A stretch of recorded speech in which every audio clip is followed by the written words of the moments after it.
Kerros mikä mielen päällä.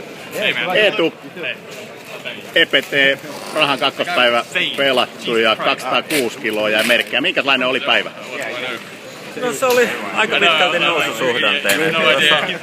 Pari sekaspöydässä pääsin koko ajan pienillä poteilla hyvin ylöspäin 80 kilosta 180.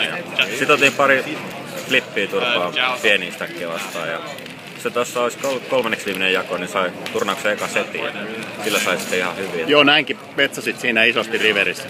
Sillä harmi, että kaveri pääsi irti jätkistä siinä Joo, olisi ollut kiva, jos olisi saanut maksun vielä siinä riverin lyönnissä. Mitäs tykkäsit tästä viimeisestä pöydästä, missä pelasit? No tämän päivän pöydistä oli ehdottomasti kovin, että oli monta ihan hyvää pelaajaa. Ei oikeastaan sinänsä huonoja, että muutama tiukka oli, mutta ei sinänsä huonoja ollut. No tästä on hyvä jatkaa huomiselle. Merkkejä on yli averagein. Minkälaisia vihuja huomiseksi voisi toivoa? No mielellään vähän heikompi tasoisia kuin tälle päivälle. Samanlaisia kuin pari sekaspöydästä tänään, niin se on siinä. Hienoa. Ei muuta kuin nyt lepäilemään ja tsemppiä huomiselle. Kiitos. Kiitos.